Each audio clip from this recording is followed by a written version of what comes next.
എന്റെ വീടായിരുന്നു. വേഷം കിട്ടില്ലെന്ന് എന്നോട് വേണ്ട. എനിക്കറിയാം തന്റെ ഉള്ളിലിരിപ്പ്. പക്ഷെ അതിന് ഈ കവിത കിട്ടില്ല. പോയേ, ഇല്ലെങ്കിൽ ഞാൻ അച്ഛനെ വിളിക്കും.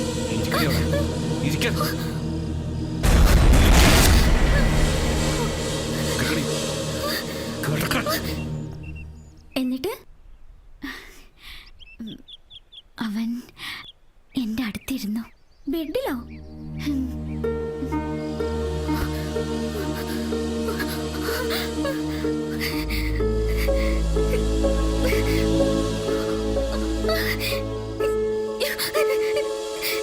നിങ്ങൾ എന്താ കാണിക്കാൻ പോണ? എന്നിട്ട് എന്തുണ്ടായി? പറയടേ.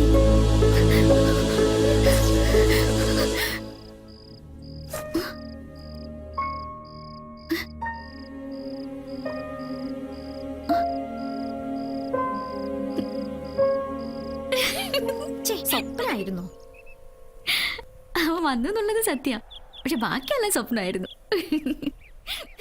എങ്കിൽ പിന്നെ കുറച്ചുകൂടെ അപ്പുറത്തേക്ക് സ്വപ്നം കണ്ടുകൂടായിരുന്നോടി. വെറുതെ ആശിപ്പിച്ചു.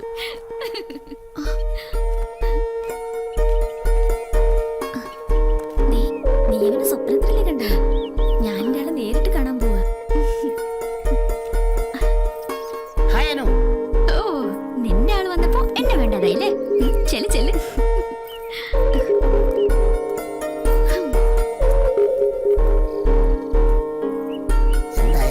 സംസാരം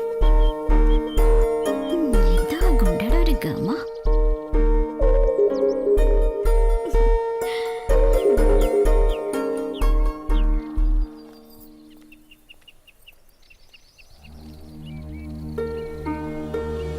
എന്നെ കാണാൻ വേണ്ടിട്ടല്ലേ ഇയാൾ ഇന്നലെ വന്നത്?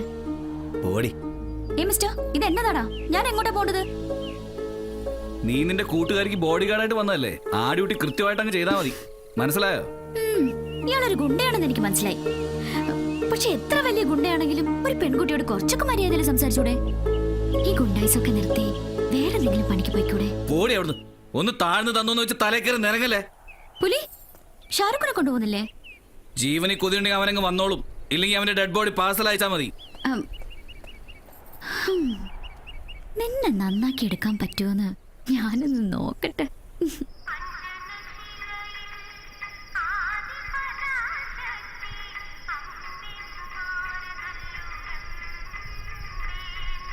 ഷാരൂഖിനെ കാണുന്നില്ലല്ലോടി. ഇന്ന് വന്നില്ലെങ്കിൽ അവനെ ഞാൻ കൊല്ലും. ഇന്ന് ഞങ്ങളുടെ കാര്യത്തിൽ തീരുമാനം എടുത്തേ പറ്റൂ.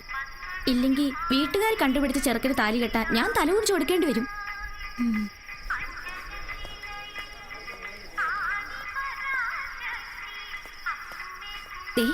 നിന്റെ പുലിക്കുട്ടിയും കൂടെ ഉണ്ടല്ലോ. നീ വാ.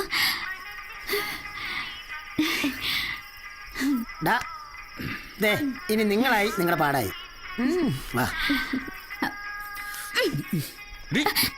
അമ്പലത്തിൽ വരുമ്പോഴെങ്കിലും ഈ വേഷം ഒഴിവാക്കി കൂടെ? ഇതിനെന്താണ് കുഴപ്പം? ഓ പിന്നെ ഇതൊന്നും ഇവിടെ പറ്റില്ല.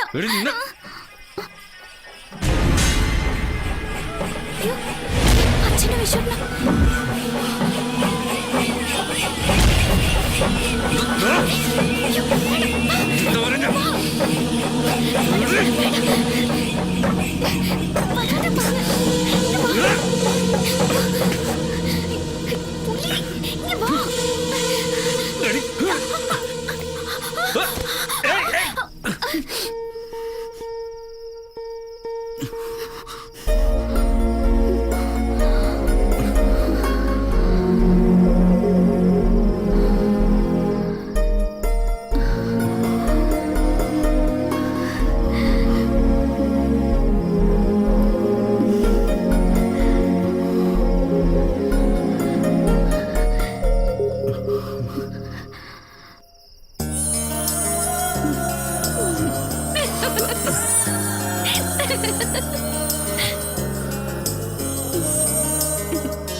സരസ്വതിയോ?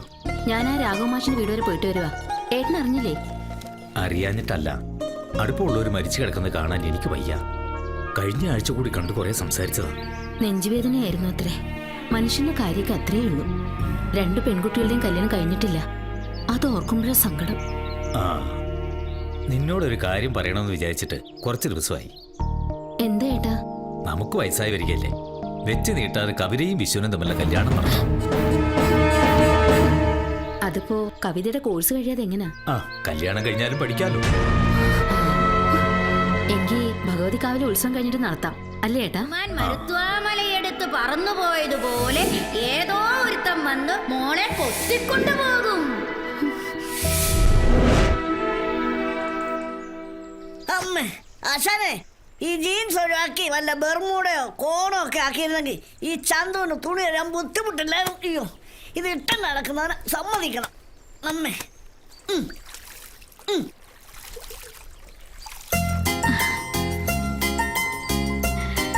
പുലി, നീ എന്തിനാ ഇങ്ങോട്ട് വന്നേ? എനിക്ക് കുറച്ച് സംസാരിക്കാനുണ്ട്.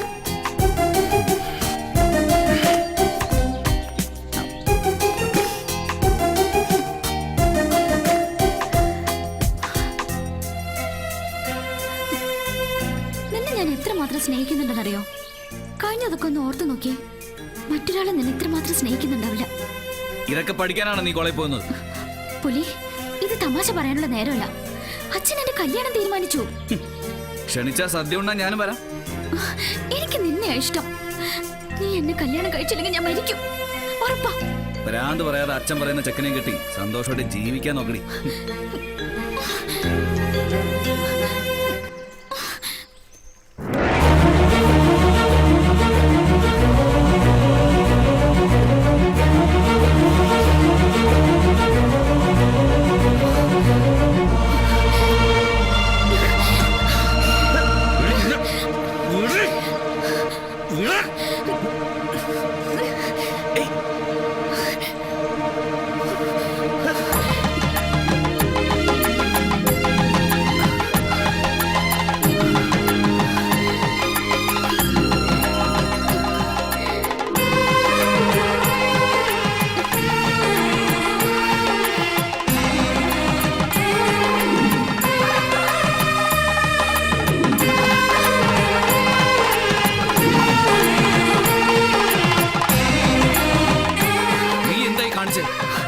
ഇതിന്റെ അർത്ഥം നിനക്കറിയാം.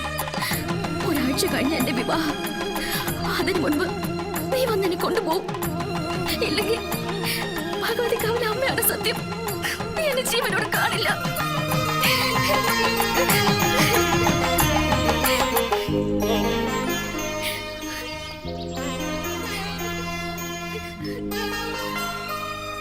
ഈ പെണ്ണിന് വട്ടല്ല, ബുദ്ധിയാ, അതിബുദ്ധി.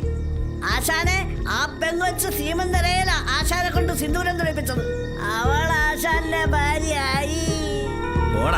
സീമന്തരേഖയും സിന്ദൂരും എണ്ണം കേട്ട.